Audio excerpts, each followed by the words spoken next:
I used to think minimalism was just about getting rid of stuff. You know, the extra hoodie you never wear, that drawer full of random cords, the stack of books you swear you'll read one day but secretly know you won't. At first, that's all it was for me, just clearing space.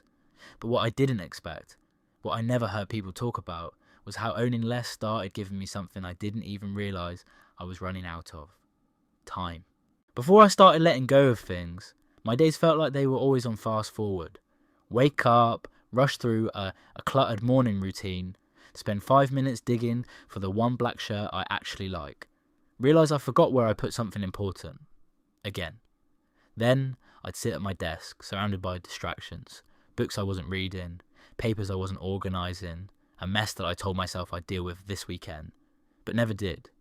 And when the day ended, I didn't rest. I rearranged, I reorganised, I cleaned, I shuffled stuff around. I was constantly managing my things like it was a full-time job.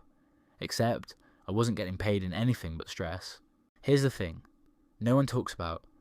Every item you own requires your attention, even if it's small, even if it's tucked away. It takes energy, mental space, because your brain is always tracking it, even in the background. And when you have too much stuff, you start spending your most valuable resource, your time, on things that don't actually improve your life. When I started owning less, things shifted in a way that surprised me.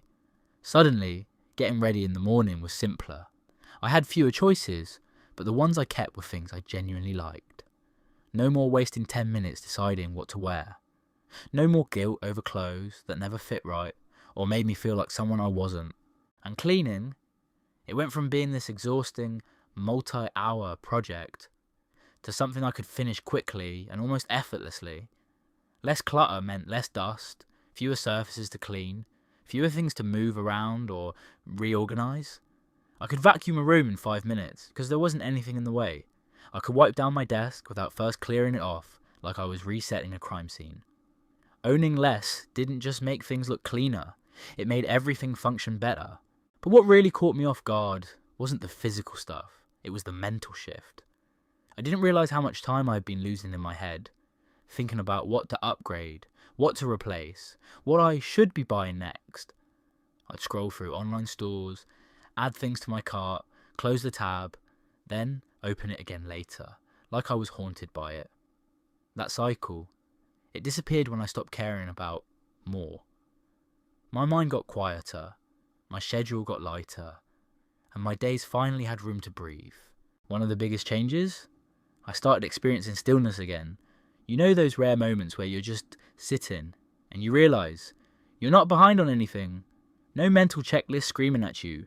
No pressure to tidy up or reorganise or fix some problem you created by buying something you didn't need in the first place. Just calm. It felt weird at first, because when you're used to being constantly overstimulated by stuff, by noise, by the pressure to always be doing, peace feels unnatural. But I leaned into it. I started guarding that space like it was sacred, because honestly, it is. And here's the part I really want to share, especially if you're on the edge of this whole minimalism thing. You don't have to live in an empty white room. You don't have to get rid of everything and sleep on the floor. Minimalism isn't about being extreme. It's about being intentional. It's about cutting out the stuff that steals your time and gives you nothing back. You know what I mean? That gadget you bought because someone on YouTube swore it would change your life. That third pair of headphones, that kitchen tool you've used once in 2 years. Owning less isn't about depriving yourself. It's about getting your life back. So yeah, owning less gave me more space. But the bigger gift?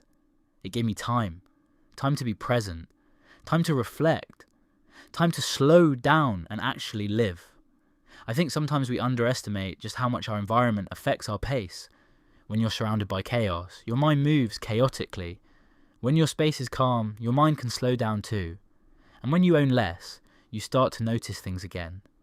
The way light falls into the room, the feeling of being fully engaged in one task, not 10. The weight that lifts when you stop constantly managing your stuff. So if you're feeling overwhelmed, overworked, or like there's never enough time, maybe it's not your schedule, maybe it's not your productivity, maybe it's your stuff. Maybe the key to feeling like you have more time is owning less. If this resonates with you, even a little, maybe try it. Pick one area of your life, a drawer, a shelf, a corner of your mind, and ask yourself, what can I let go of that's costing me time? Because you might be surprised how much peace is waiting for you on the other side of less.